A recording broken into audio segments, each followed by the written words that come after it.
The New York Jets offense cooked in week one, and the defense let them down. Not used to that.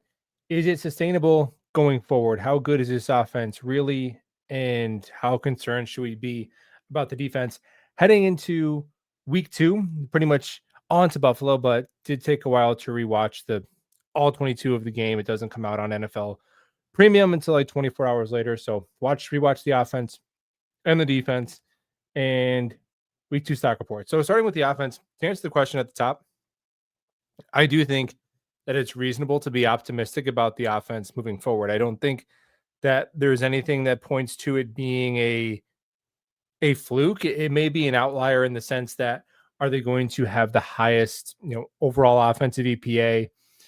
Is Justin Fields going to have the highest PFF grade as a passer in the NFL? Are they going to average 32 points a game, which would probably lead the NFL or be second? Probably not, but that's still the point is I think we should still be optimistic that this offense can be an above average scoring offense moving forward. And when we talked about preseason goals, one of my goals for this team was to have the best scoring offense that they've had in a decade. They have not ranked higher than 23rd in points per game in the NFL. And that was Josh McCown in 2017. They have not ranked higher than that last year, 24th, got kind of close. That was my goal.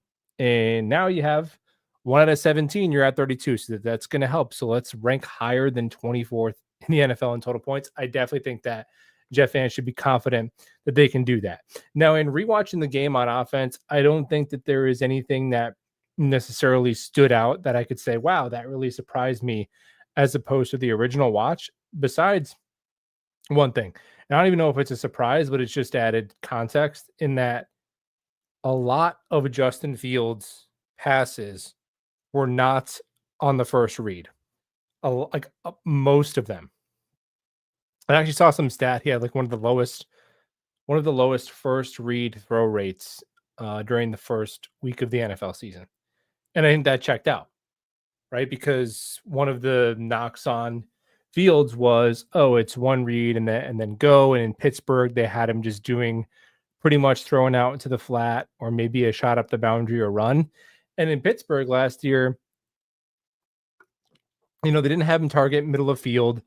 Neither did Russell Wilson, so it just wasn't part of their offense. But rewatching those Pittsburgh games, I remember when he was the quarterback, I just don't think they trusted their tackles enough to have him go through reads, because last year they were starting Broderick Jones at right tackle and Dan Moore at left tackle. It was one of the worst starting tackle combinations in the league, especially for there weren't backups. Like that's who they were rolling out there.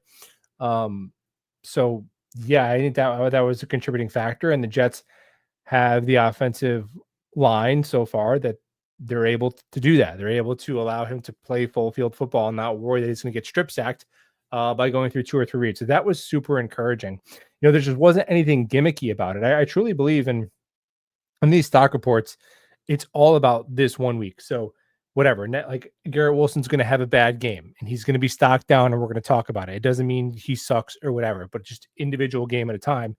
Because I see comments like, oh my gosh, you're crowning him after one game. It's like, dude, it's just one. This is all we have to talk about. It was one game. Justin Fields played phenomenal in that game. It was the best. It was given the opponent, it was better than any game that Aaron Rodgers played last year. I don't see how you could argue it. I mean, tuning up the Jacksonville Jaguars, who had one of the worst passing defenses in modern NFL history. No, this one completing well over 70% of your passes, over 10 yards per attempt, 3 total touchdowns, no turnovers, taking 1 sack, rushing for 50 yards, being like top 5 in being number 1 in EPA per dropback, number 1 in PFF rated passer. Like it just was like the Steelers have an awesome defense. The Steelers haven't given up 32 points in like 2 years. They were the number 3 defense last year by DVOA, and they added some players that got better.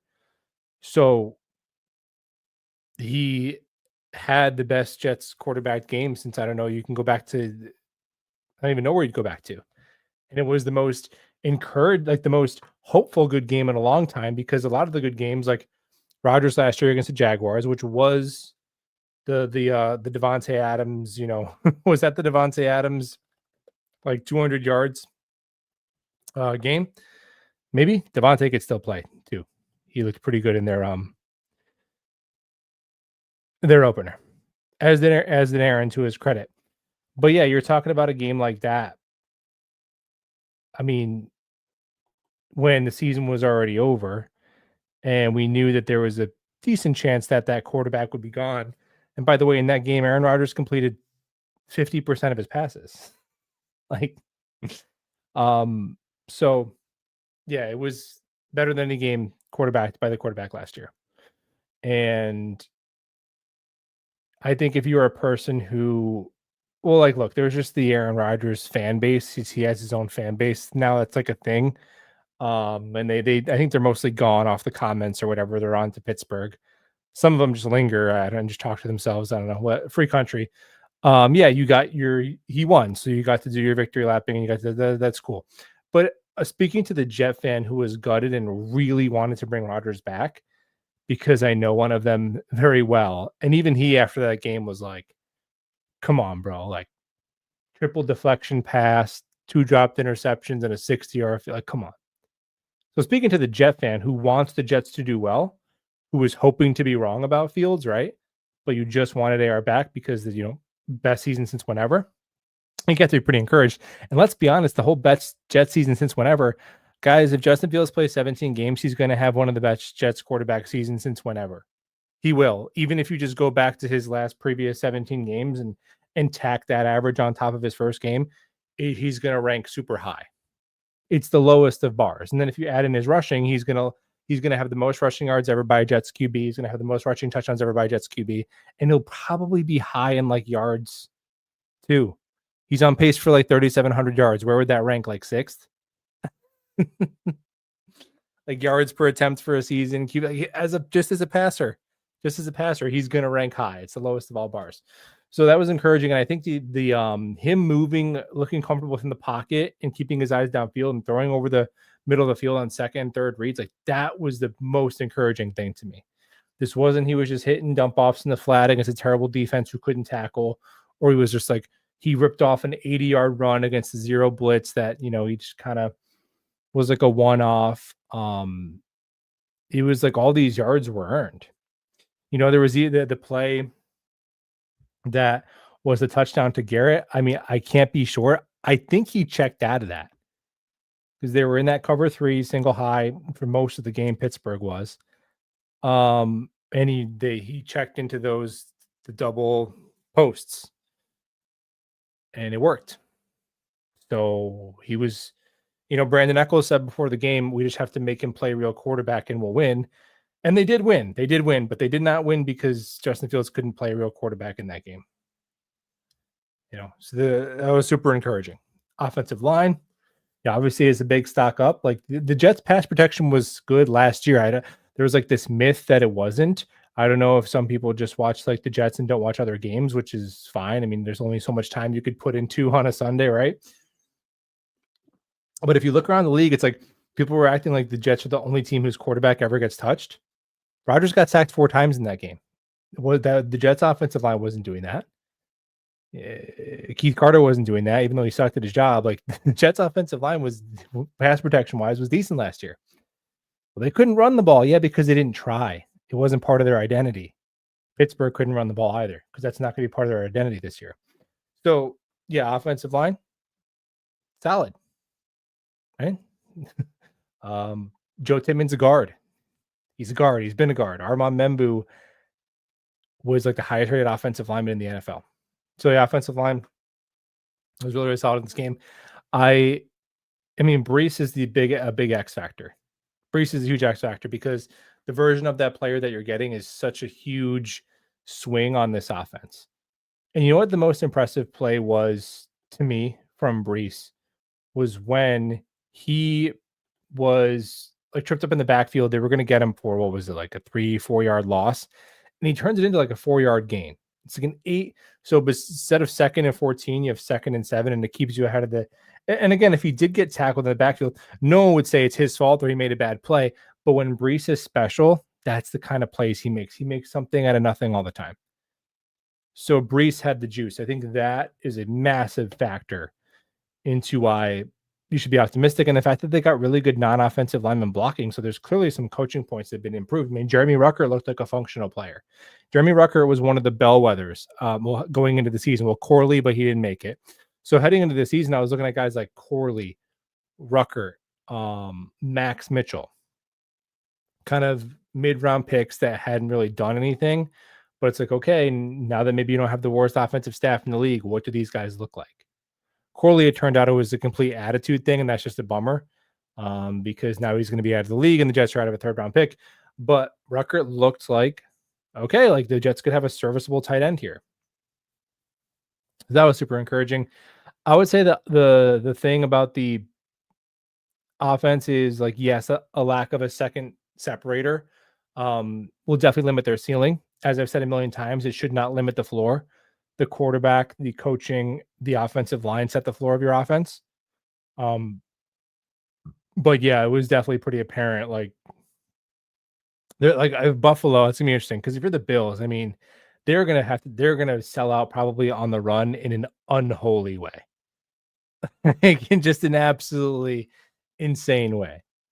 Right. And there was a good amount of stacked boxes against Pittsburgh. But offensive coordinator looking good, quarterback doing things that are like reproducible, right? Not gimmicky. And your offensive line looking good, really good in both phases. I do think rewatching it, to be honest, Membu was Highsmith had a pretty solid day against Fashanu, to be honest. Membu blanked Watt. Well, Membu got beat really bad by Watt on like the first or like the third play on a run play. He leaned over his toes and Watt ripped right by him, got a tackle for loss. But in pass pro, Membu didn't. I don't think he lost a rep.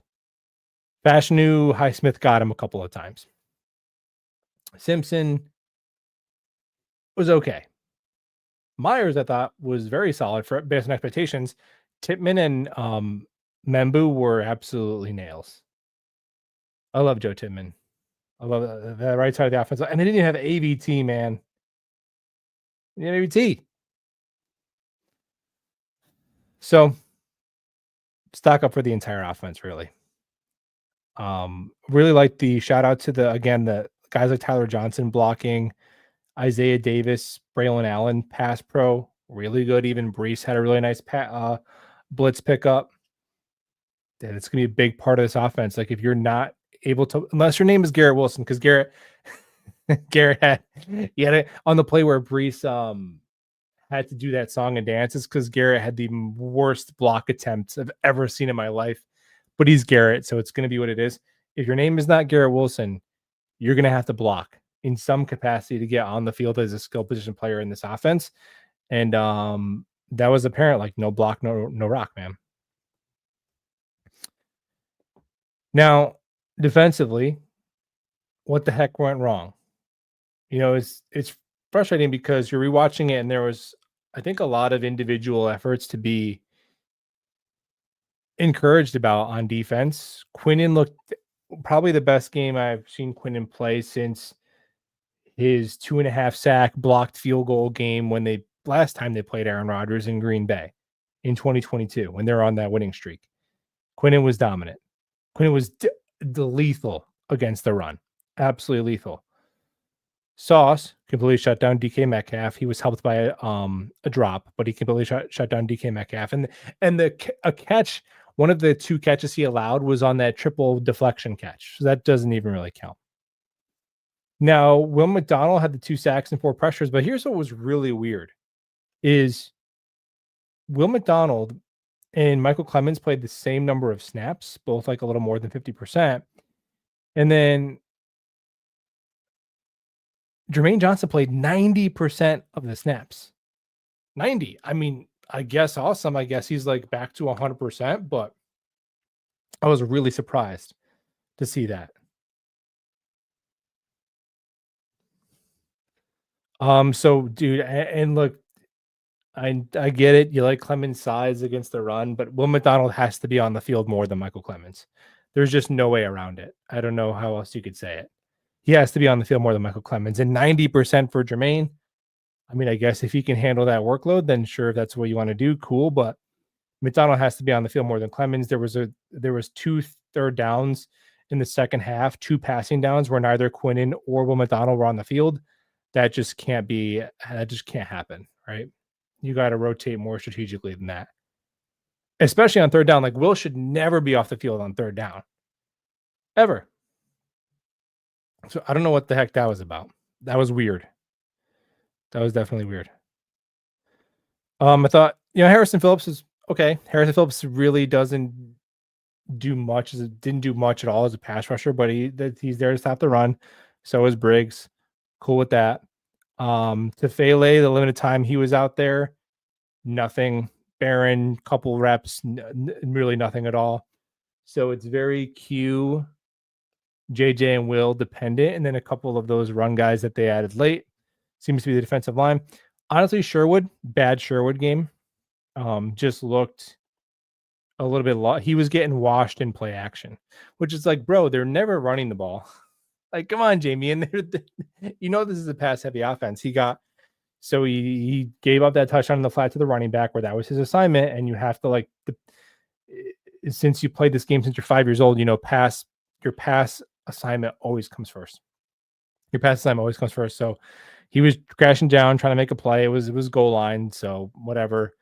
But then there was two other times where he just got beat in man by the tight end by Freiermuth, to pick up some pretty nice chunks of yards. So not a good game by Sherwood. I thought Quincy, besides the penalty, which was backbreaking, man, it truly was.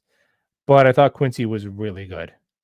In this game. Quincy made a lot of really good plays in the screen game and the run game that definitely saved some big plays. And he had that spear of Aaron Rodgers on the sack where he just blew through the running back and took down Rodgers. So I think Quincy looked more like you're starting to see those guys that we talked about who've been recent all pros returning to form, like Quinnen, Sauce, Quincy, who all were all pros in 2022, or was it? They've all been an all pro at some point in the past 2 years, right? And you're hoping that they bounce back after the coaching was fired. Everything was a mess last year. And the early signs are those guys are going to be back in form. Sherwood, just a rough start to the season. I thought he was culpable for a few mishaps. Then on the back end, they were in cover one a lot. The Jets are probably going to lead the league or close to it in cover one. They played a lot of man, and their issues were Stevens in man and then miscommunication. Like Michael Carter passing off Ben Skoranek. Michael Carter, big missed tackle. Tony Adams, big missed tackle led to a yak play. And then just Stevens getting picked on, man. Like really, when I rewatched it, I was like, it was okay. Michael Carter was bad in the first half.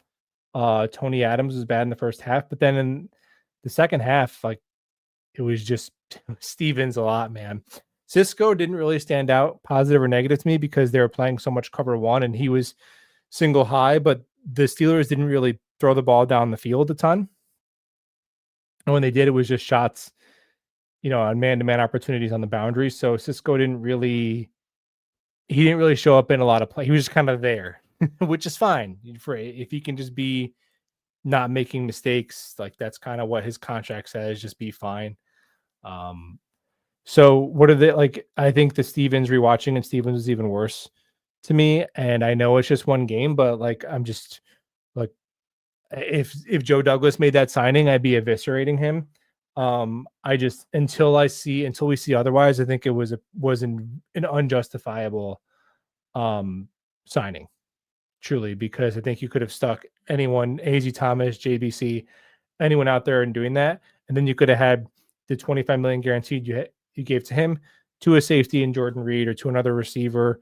Not some great player, but it just seems like until the burden of proof is on him to show that that contract isn't a complete waste of money, to be blunt, because judging from what, what he was with the Ravens. And I mean, it's not like the Ravens fans reacted imagine if some team gave Michael Clemens $15 million a year next year. You would be like, oh my gosh, I can't believe that. That's how it kind of seems. So I don't hope that's what they're going to do. And I think that with Sauce, and this was the beauty of when DJ Reed was good, because I knew Um, I know the back end of last year he wasn't as good because everyone wasn't as good, and he said that he wanted to leave at the end of the year. Which, I mean, who cares? Can you really kill him for that? I mean, most of those guys wanted to leave, right? You don't think they're talking about that in the locker room.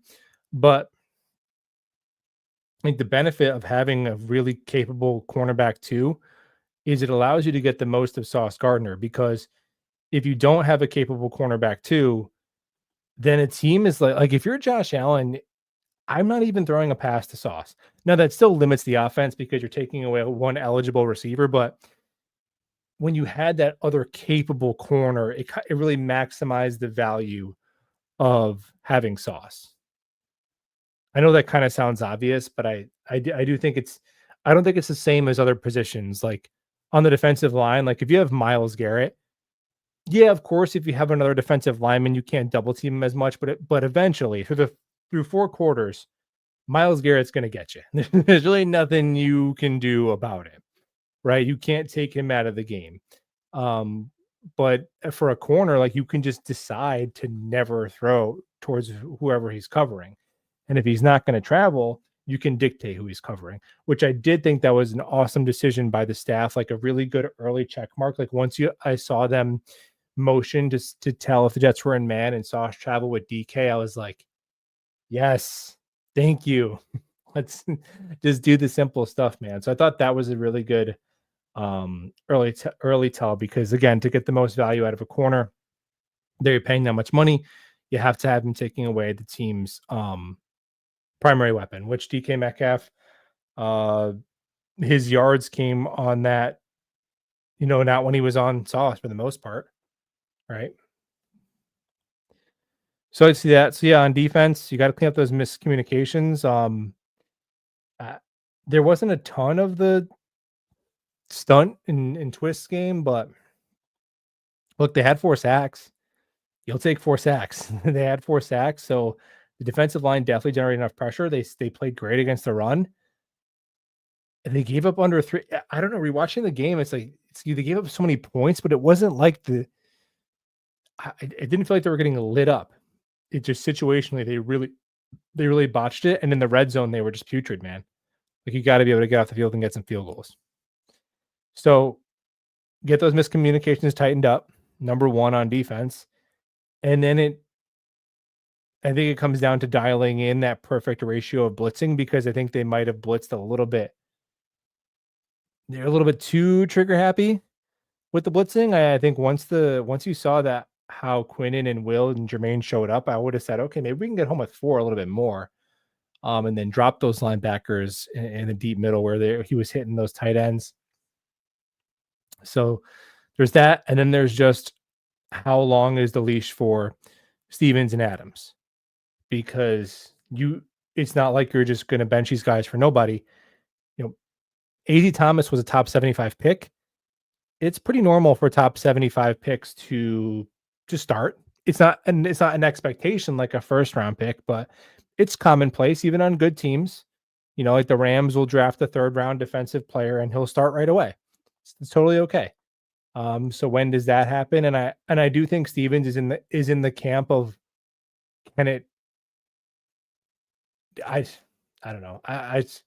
Only so much you can harp on it. It is what it is. I just rewatching that, I was like, has this guy ever played football before? Like, what is it? What am I watching? It was insane with Stevens. But and then Malachi Moore. Look, Malachi Moore was starting for Nick Saban in Trump's first administration, like 86 years ago. Like he's like a year younger than Tony Adams. So I don't think it's a crazy ass that he could play.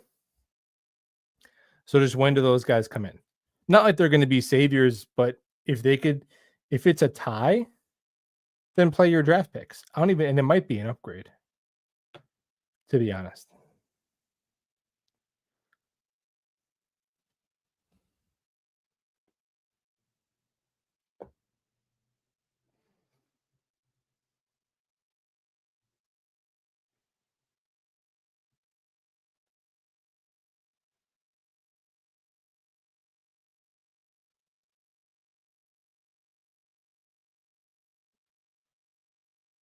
One second.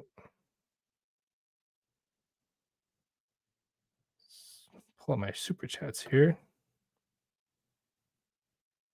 Why won't StreamYard let me see? There we go. Starred.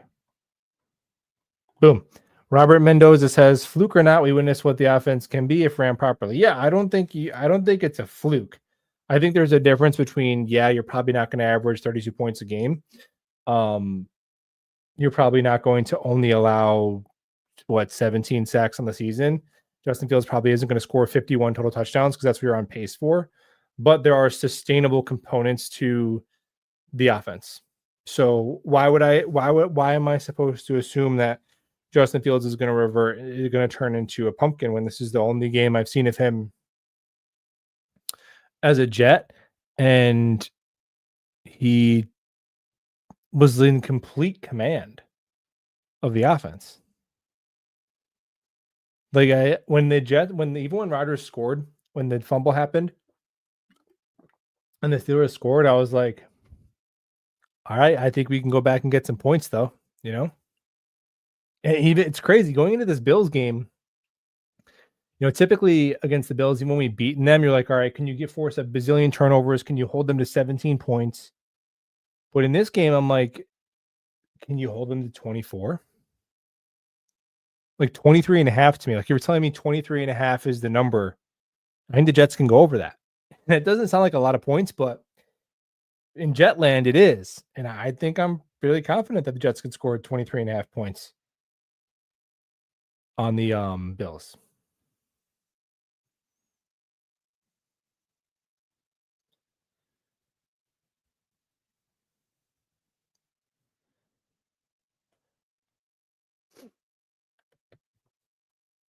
Yeah, it was nice to see. It was encouraging to see some offense, especially from your offensive coordinator, because if you don't have a difference maker at the offensive coordinator spot in this league, like you're at such a disadvantage. I mean, obviously, like a lot of things, quarterback, offensive line, but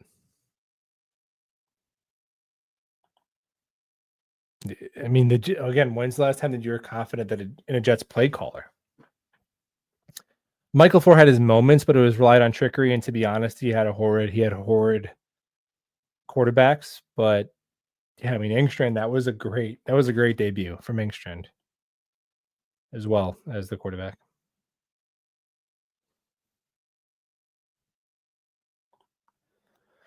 The secondary needs to show up this week or we're cooked. Yeah. And even if you can't, I don't think anyone's expecting them to hold the Bills to 13 points, but can you take the ball away twice? Josh Allen at times can get a little bit reckless. The Jets, when they've beaten him, they've been able to do that. I don't think there's a world in which the Jets beat the Bills without forcing a turnover. Right? You have to force a turnover to win this game. And look, I know the Bills are. I mean, they're probably, if you were doing a power ranking, you'd probably rank them as the number one team in the AFC. It's pretty much them or the team they played, right? Them or Baltimore at this point. But at the same time, look, division games at home, like upsets happen all the time. The Chargers just beat the Chiefs. Like nobody was shocked, right? Division opponent and you're at home. Those games should always be close if you're a competent team. So it should be like a one possession game in the fourth quarter where they need a bounce to finally go their way and not the comedy of misfortune that was the previous game.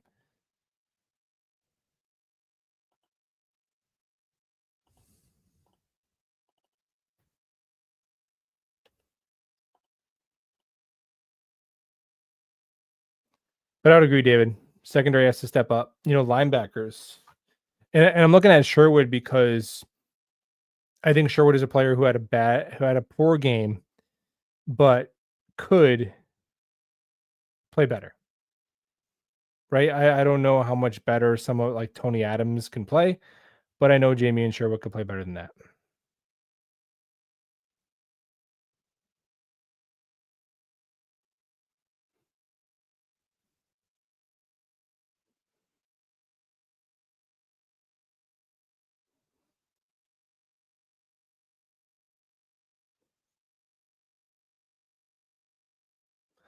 Yeah, like, look at this rep right here, bro.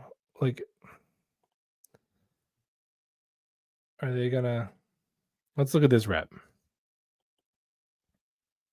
don't care if YouTube dings me.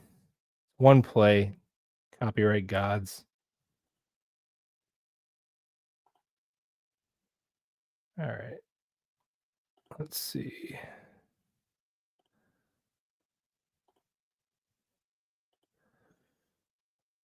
Look at no, not this one.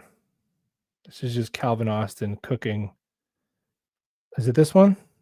I think yeah, look at this play. This is basically what the Steelers ran in the fourth quarter. They ran fine Stevens. I think this is Stevens. If it's not Stevens, then I take back my slander because I'm not wearing my contacts or glasses or anything. But I'm pretty sure this is the play that made me go, oh my God. So they motion him, right? And then they see Stevens. Adam starts to bail, and then Stevens is clearly in this man assignment because Stevens is reacting to the motion of Calvin Austin. So Rodgers is like, I just want to do a little fake motion to get the tell, so I know you're in man, and I know I'm going right towards 21. Rodgers' brain still works just as good, even though his legs may not as well. And then look at this defense.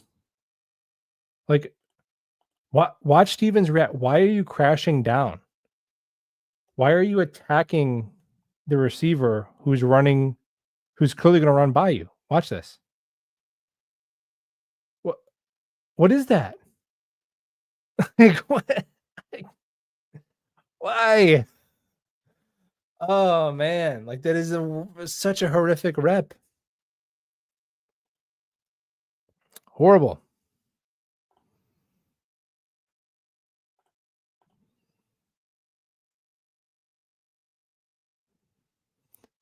Keep up the great content. I appreciate it, man.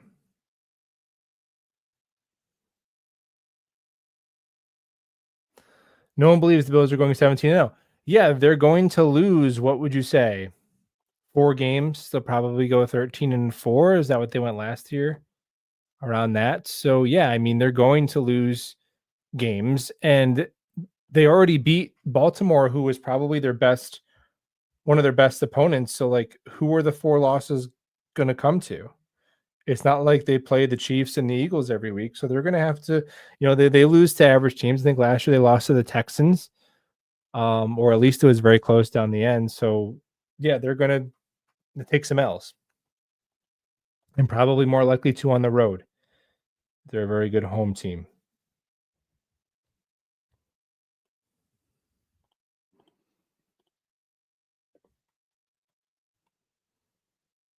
Defense needs to force turnovers. I agree with that. The safety that always picked off Josh Allen, that was Jordan Whitehead. What's the status of Mason Taylor? All we know is that he did not practice today because of an ankle. And I think an ankle was what caused him to miss a significant part of camp, if I'm not correct. Mason Taylor, because at first I was like, oh, I don't think he, in the first watch, I was like, wow, Jeremy Rucker played way more than Mason Taylor.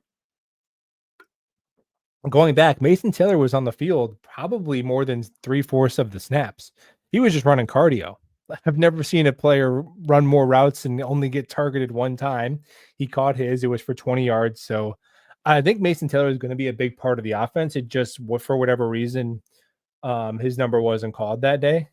But I do think he's going to be a big part of the offense because he played a lot more than Ruckert, actually.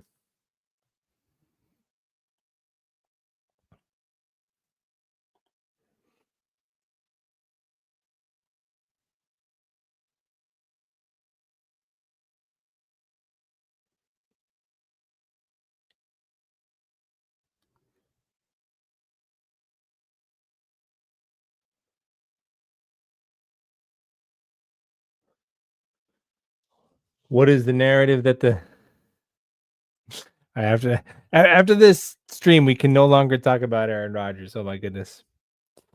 What is the narrative that the Jets did Rodgers dirty? I don't even think it's that deep, to be honest. I see people say like, well, they gave him all the receivers he wanted and all this stuff. It's not even about that, dude. It's just this simple. All these guys are like that, man. Like, like Tom Brady won Super Bowls with the Patriots. Had great him and Belichick. They had great times together. When the Patriots let go of him, and they kind of said like, "We don't think you're that guy anymore." It doesn't matter what they did or whoever that like. They're telling these elite athletes who are like sociopathically competitive and have to have some sort of ego maniacal way about them to compete at the level that they do. Like someone like, do you ever watch that Michael Jordan documentary? The guy is a straight up psychopath. It's like to be at that level, you have to be. So you are going to take that as a massive personal slight. Like when the Packers drafted Jordan Love, Rodgers said, like, you drafted my effing replacement, and then I went out there and threw 48 touchdowns, 5 picks. Is that because they were doing him dirty? No, the Packers were just looking out for their future. To those guys, it's a slight. That's just how it is. So anyone would feel that way. Like if it comes to the day where if Sean McVay wants to break up with Matt Stafford because he thinks he's getting too old, Matt Stafford will feel the same type of way. That's just how those guys are. So I don't think any of that stuff, it really comes down to any of that stuff. But I'll say this about the Rodgers thing. I think that what you're seeing is a clear example of like, if you're going to add a player like that, the Steelers are actually doing it correctly. Of course, right? Because the Jets give up the 75 million. That's split up over the next million. The Jets give up the 2 first-round picks, plus the third rounder to rent Adams, and then plus the third rounder because you like Corley, and then plus Hackett being a so. Whereas with the Steelers, it's like, oh, he's just our starting quarterback. And this is our offense we're going to run. We're going to make the personnel decisions. We're not giving up draft picks. 1-year deal. We're not going to have money until 20. And we're going to hope that he can be, the 17th, 18th starting quarterback in the league, which is much better than what we've had because we don't like this QB class. That is actually a logical way to go about it. What the Jets did was bidding against themselves, to give up multiple premium picks and the money, and you get to have say in everything. They did it Jetsy.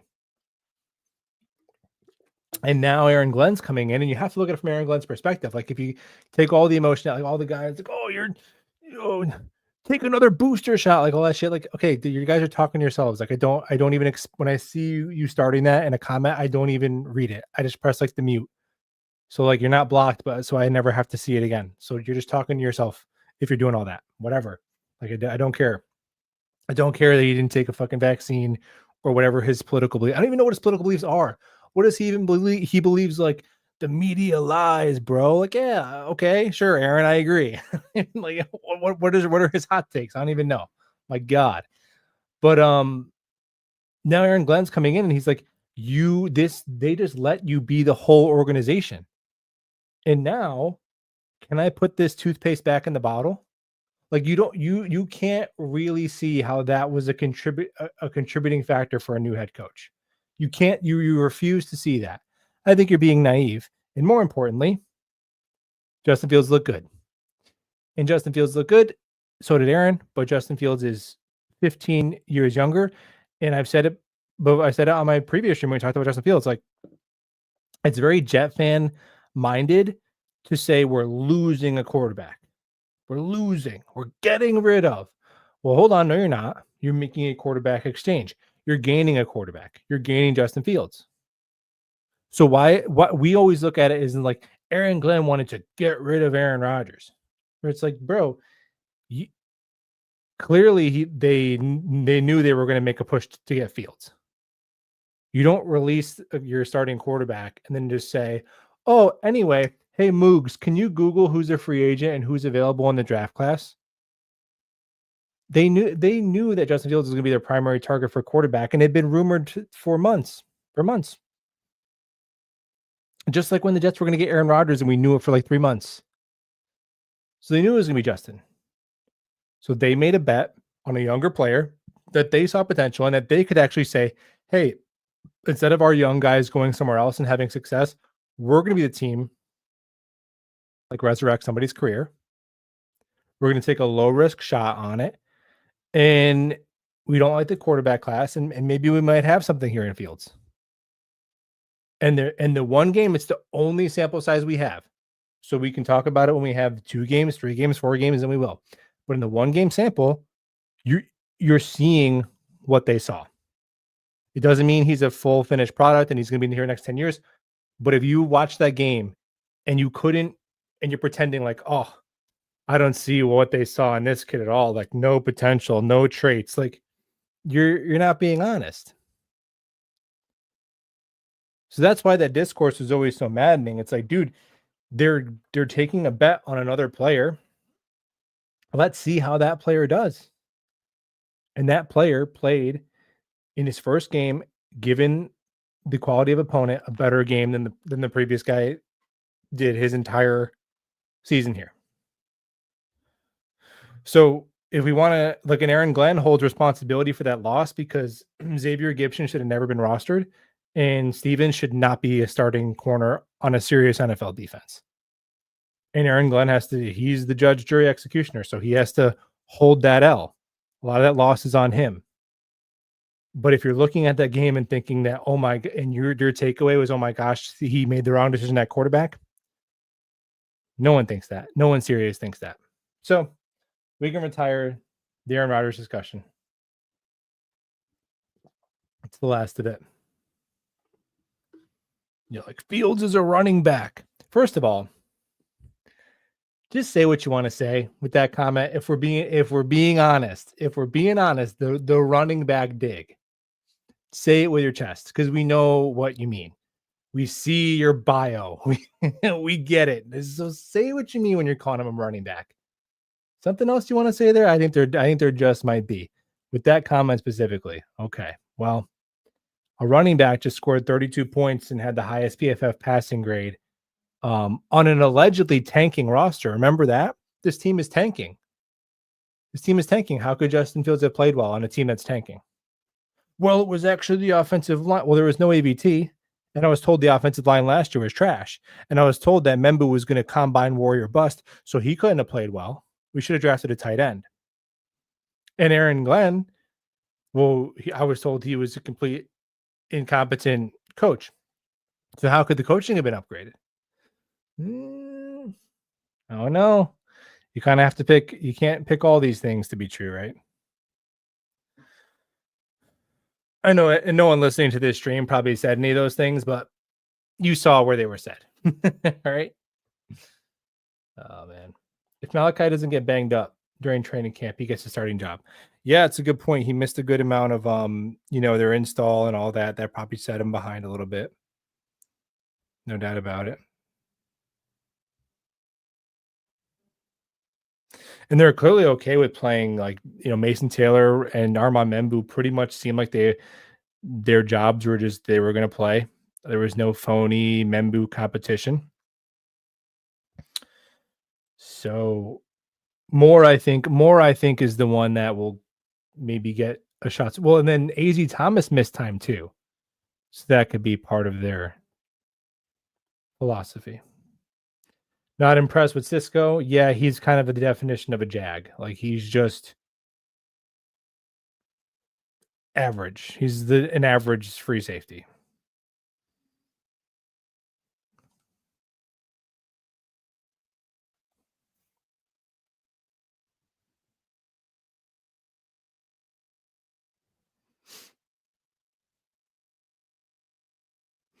Whereas cornerback and wide receiver away from being a dangerous team. Yeah, I think if you were talking about holes that I wish were better, cornerback 2, wide receiver 2, and I think another edge. And then safety, but also like AZ Thomas and Malachi Moore might, and Arian Smith might, at least they have some options in the pipeline. Like probably all 3 of those guys won't work out just based on the math, but at least there's options. I would say edge is the only place there's not really an option. Like all due respect to Tyler Barron, I don't know. Maybe he'll be good, but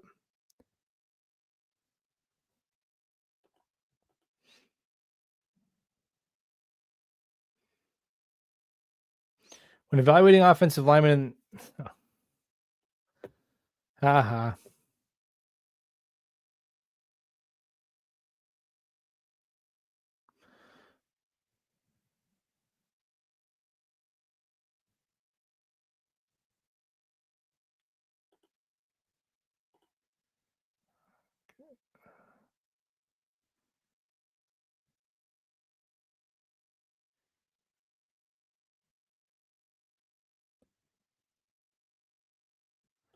This game against Buffalo could make our season. We need to see the Jets A game. Yeah, because now I'm looking at the schedule and like 0-2 is really tough. It's the Jets haven't started 0-2 in like 5 years. So 0-2, it's going to be like when you're 0-1 and the Jets were like competitive and then we kind of should have won. But if it's like you're 0-2 and it's like, oh, we lost to the Bills by 10, but it's going to be hard to sell being 0-2, both in your conference, one in your division, because it's not like their season is over. But if you're 0-2, it's really hard to make the playoffs. 0-3, and you're pretty much done. So if you're 0-2, then you're flying down to Tampa for your season. Because if you go 0-3, you're completely toast. But you want to be 2-2. So I guess if you lose to the Bills, then you have to beat both Florida teams. And then you're 2-2 and you're playing Dallas. But the Jets the Jets, if you look at that first game, and it was only 1 week, but the Jets played the Dolphins twice. The Dolphins are headed for a season like the Jets had last year, where there was a midseason firing of the coach and GM. Dolphins look like a 4-win team. They play the Patriots twice. So I think we're the most overhyped offseason team I've ever seen. Like, I don't have any evidence that Drake May is good or that they have a good, and isn't it still Josh McDaniel? That's their play caller. Like it's 2015. So I don't know about that. So those are 4 games against those 2 teams. They play the Panthers. They play the Saints. They play the Browns. They play the Cowboys, who are going to, score some points, but the Cowboys have a horrific defense. Who else is on our schedule? They play Denver, who has an awesome defense again, but they were fighting with Cam Ward down to the end because Bo Nix was Bo Nixing. Like they play the Jags and the Falcons. Like I don't know, man. Like they did the Bengals who want the why can't I speak? They play the Bengals in October. I wish they got the Bengals early because the first 2 weeks of the season, Joe Burrow looks like Mike White. But by October, he'll be like in MVP form. But still, the Bengals, they're a team that looked very mediocre to start the season, and they're coming off of a year where they were a 500 team with a horrific defense. So the games that you're looking at where you're going to really need some really good luck to win is like Bills and Ravens. At Baltimore, yeah, that's going to be an L, probably most likely, right? At Buffalo, but maybe the Bills have a seed locked up and they're playing their backups. That's possible. And the other Buffalo game, you're at home, and the last 3 straight years, the Bills have played the Jets to 1 possession in MetLife. And the Jets have taken 2 out of the last 3 in at MetLife. Or maybe 2 out of the last 4, it was.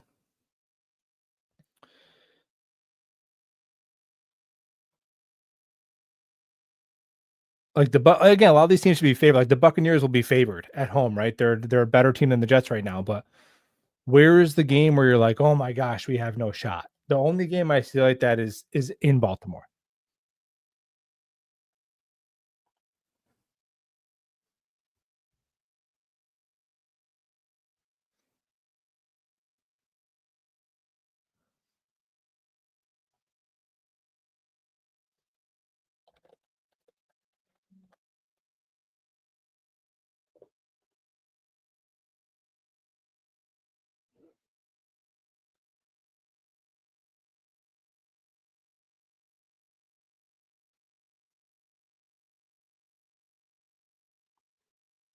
Time of possession plus touchdowns equals win.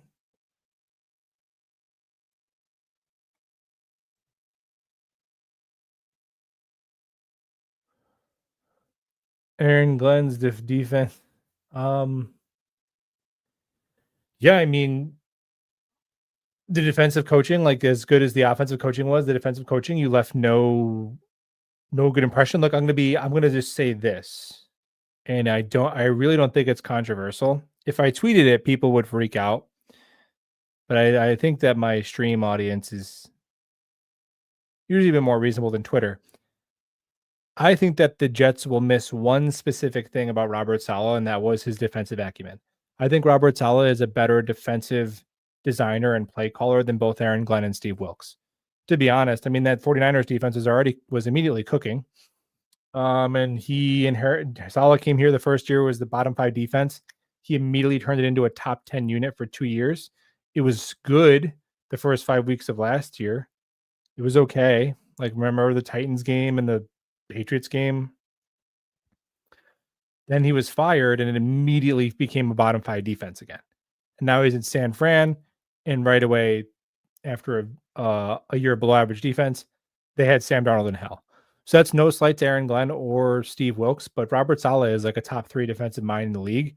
That was probably the only area of coaching that I think that would be a downgrade. Because with Glenn, to me, I don't even think Glenn is like a Flores or a Saleh where like, wow, you're gonna hire this defensive guru and that's his calling card. To me, the team needed a leader. The team desperately needed a leader. They needed somebody with the balls to be able to tell Woody to check Woody to some extent. And if you don't think that like again, we all have jobs. We all have seen coworkers who can push back up the chain of command in just different ways because of just how they carry themselves and who they are. We've seen that all the time. I think Aaron Glenn is that kind of guy. You need somebody the players can respect, somebody who can instill like attention to detail and accountability, and somebody who could hire a good staff. That's a huge part of it. Can you hire a good staff? That's why Dan Quinn's a good coach. Kyle Shanahan and Cliff Kingsbury. Boom, boom, right? So those are the things to me that appeal to me as Aaron Glenn as a head coach. The team needed a leader. No, that's not to say he was a horrible DC in Detroit, but I never came away from Detroit's defense like, holy crap. Like when you watch when you watch Brian Flores Vikings defense, you're like, this is like some smoke and mirrors, devil magic he's conjuring up. I never really saw that with Aaron Glenn's Detroit defenses. Now I didn't watch every game, but so that wasn't the appeal to me. You needed a leader. There's a massive vacuum, an absence of leadership had never been more apparent on a team than last year's Jets. It was just a free for all. So they needed somebody to come in and mop that all up. And I think Aaron Glenn understands that assignment. I don't know. 49ers fans are adamant that Steve Wilkes sucks, but the one year he was their defensive coordinator, they went to the Super Bowl.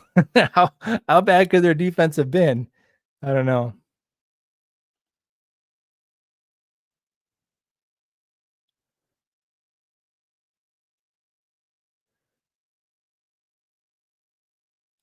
Fields played well. I think we're getting carried away. Oh, of course. And it's the same dude. If he played horribly, we'd be.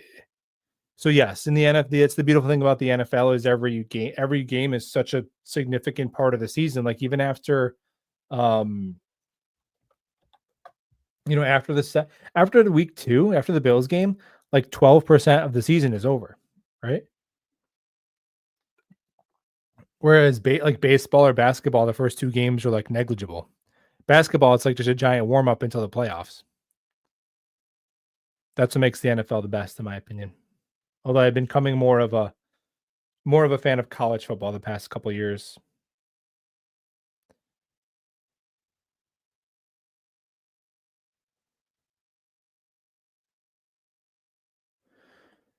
Do you know how many games Fields lost where the defense Well, yeah, but to be honest, dude, a lot of those games, like the offense was really bad too. That's not saying that was all Fields' fault or that he couldn't improve. But let's not act like every game he played like that and the Bears lost like 40-37, right? This was definitely still one of his better games as a pro. He's very encouraging. And the Jets need somebody like I think his personality is a good fit for the team. Like he kind of seems chill but not like with Zach Wilson. And I get it. Like NFL players wouldn't respect me. Like I'm not it takes a certain kind of personality, but I don't know. Like Zach Wilson I don't know. I don't think he had that. I don't think he could command the huddle. But the players seem to respect Fields.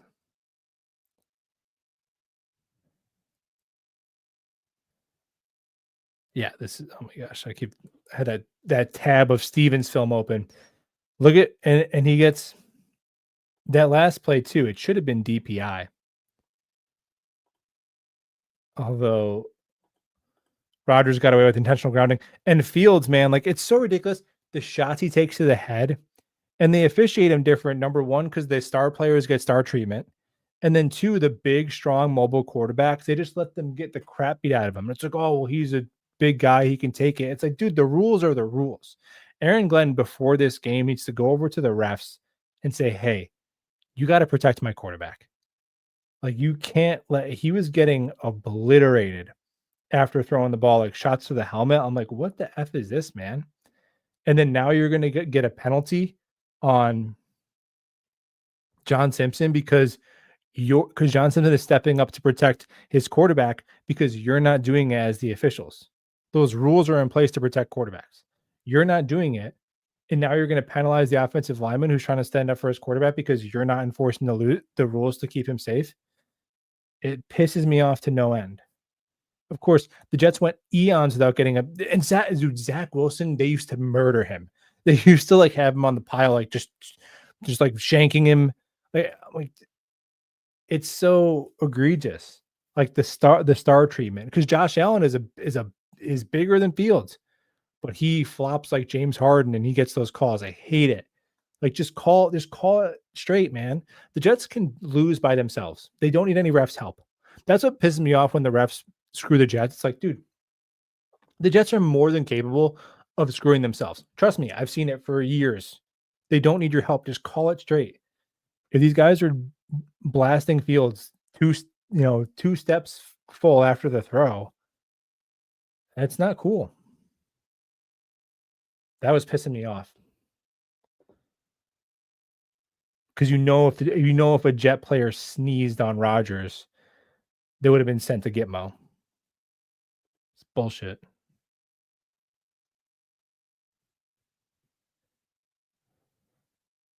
Yeah, get people. I don't know. Everyone's got to have their hot take on this. Some guy was telling me you can't for sure say if one play doesn't happen and it's not. It's like, dude, stop. If he doesn't fumble, they win the game. We can just say things that are. Actually, they even have a stat for this. Crazy enough, Will Parkinson tweeted this out. So, of all the plays in week one, Xavier Gibson, in terms of predicted EPA lost, was the fourth most negatively impactful play that took place during the entire week one.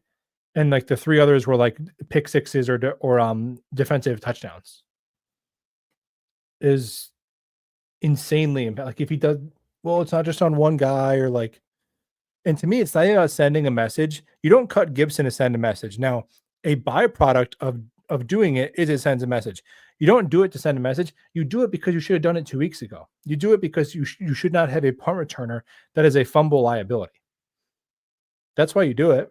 You don't do it to set an example. You do it because you need a guy who doesn't fumble returning punts. To be honest, I would have loved if the Jets signed Jabril Peppers, to be honest, because he is an immediate upgrade over Tony Adams. So now the player has to also want to and see the fit, but I would have been in on that, to be honest.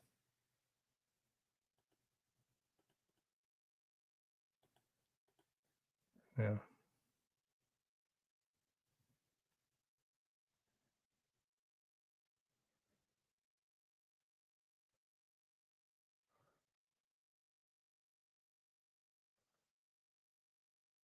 Ice Cube flannel.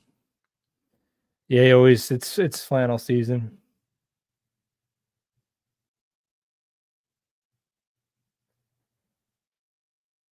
Yeah, if we don't turn the ball over, we win. You can't convince me otherwise, man. Wasn't broken as our losses. No, definitely not broken. Um, Definitely not broken, but it was definitely one of those losses where you replay like so many little things that could have turned it the other way. And I genuinely thought the Jets outplayed them. It was frustrating.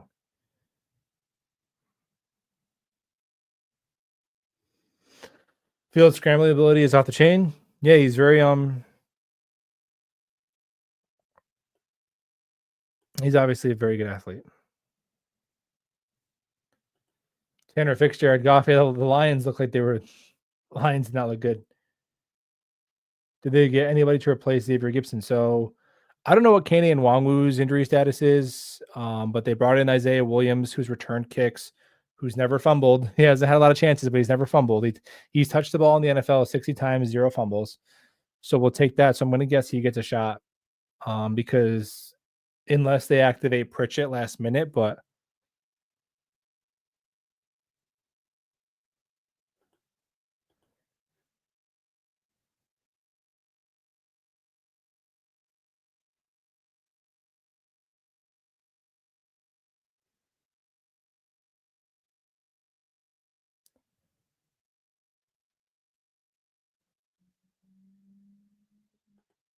to me, Lamar Jackson is the best football player in the NFL right now. Now, of course, Mahomes has the hardware, so in like obviously like career rankings wise, he is just going to be way ahead of guys like Allen and Lamar. But just being someone who has eyes and watches football, like I think Lamar Jackson is just the best football player in the world right now. With Josh Allen right on his tails, like those two, when those two play, like I'm like, this is a different sport. Like, come on, man, those two are just preposterous. Um, like to me, I would say I think I would take those two quite comfortably over Joe Burrow. Joe Burrow gets to have horrific games all the time and never gets criticized. He's got like really good PR. He's like you wear because he wears like fur coats or whatever. Obviously, I would kill to have Joe Burrow on my team, but it's like he just seems to like escape that criticism.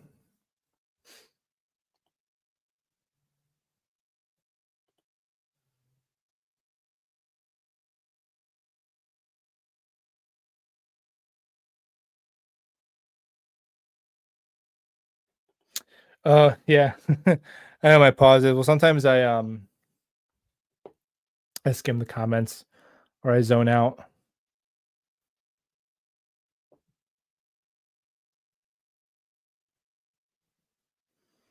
Allen number two. Oh, and scrambling ability, Allen number two, and then Fields. Um, yeah, I mean, Fields is definitely in the top 5. I think it's Lamar in a tier of his own. And I honestly think Allen and Fields' rushing ability is like their athleticism is kind of similar, but Allen is really lethal at the goal line. He's just so good in short yardage that you'd probably give the nod to him. Jaden Daniels, definitely in the mix. I think with those guys, like with Daniels and Lamar, they're much more their acceleration is better than Fields. Like Fields and Allen kind of have those long strides, and once they get going, they could really chew up some ground. But when Lamar just like does the read option and pulls it and takes off, like he can just get to that angle so quickly. Same thing with Jaden Daniels. But yeah, obviously Fields is a top 5 running quarterback. I think Fields is better running than Jalen Hurts, I would say, or at least in the same like tier.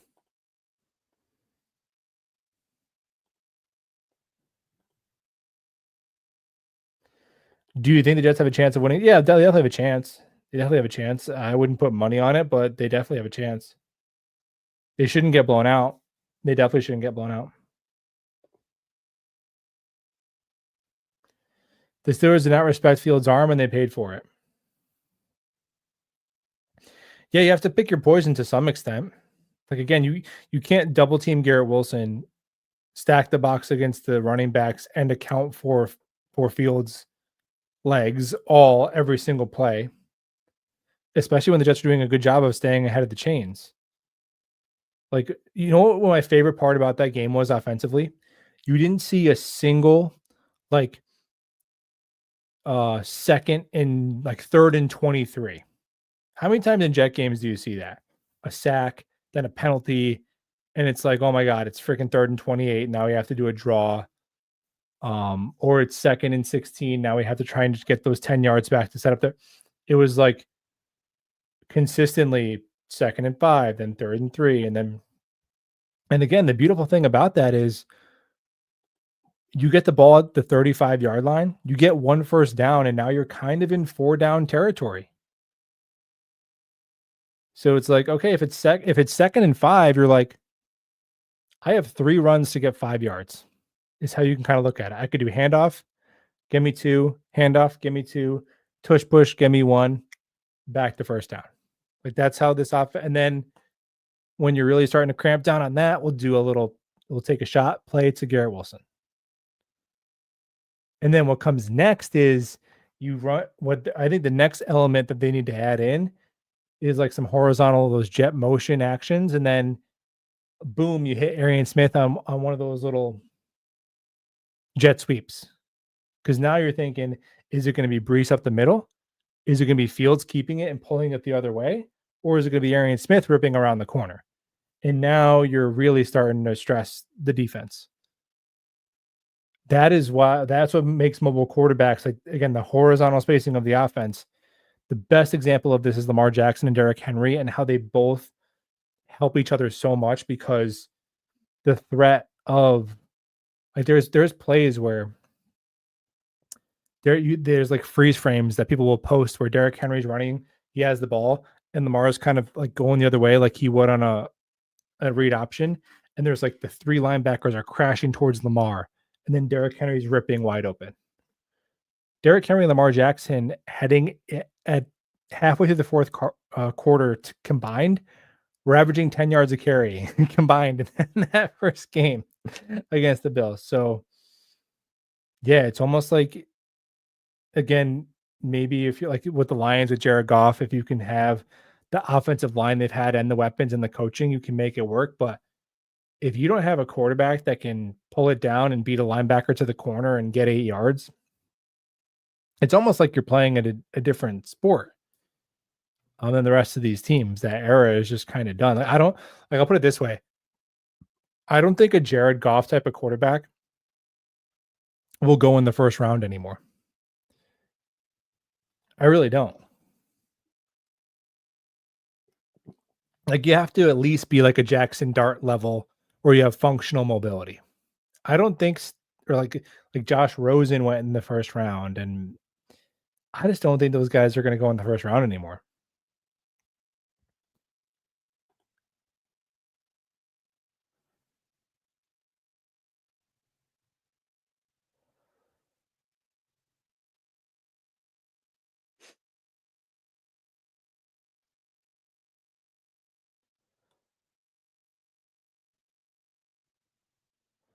How did the Bears and Steelers mismanage Fields?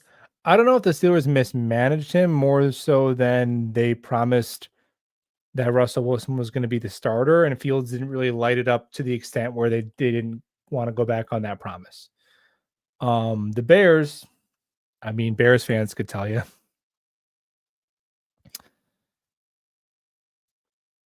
he was injured a bit. You know, they didn't have good. I think the offensive line and the coaching are the biggest things. He had some decent receivers, but I think most Bears fans are probably point to offensive line and coaching. I think Fields definitely all quarterbacks obviously need an offensive line to be successful, but I think Fields even more so just because he isn't the fastest. Like he isn't like you saw with Aaron Rodgers, like just snaps the ball, knows where he's going, flicks it. He's just his movements are like slower. Like even his release time that was coming out of Ohio State, he kind of has that catapult motion to where he's not like Matt Stafford, where he's just flicking it sidearm off balance. Like Fields likes to get set and have everything lined up, and that motion is a little bit slower. So I think Fields, more so than most quarterbacks, is going to benefit from that pass protection. Now, in terms of like, oh, he can't process, he can't read a defense. I'm just one game in, and I'm like, okay, well then I don't know, he's processing. He's looking over here. That guy's not open. Then he's over here. Now, is he a savant where he's like Tom Brady and he sees Queen's Gambit on the like his ceiling and he can? I mean, okay, no, not how many guys are, but he was doing it enough to have a very good, solid, efficient passing offense in that first game. So I don't I don't see why I didn't see evidence of that he can't like process a defense. Maybe it's not his strength, but I don't agree that he can't do it. What's the hardest defense? Yeah, dude, Denver, man. Denver's defense is loaded. Loaded, man. They were great last year and they got better. But I'll leave it there. Appreciate you guys hanging out. If you want to hit the thumbs up on your way out, that'd be cool. And go Jets.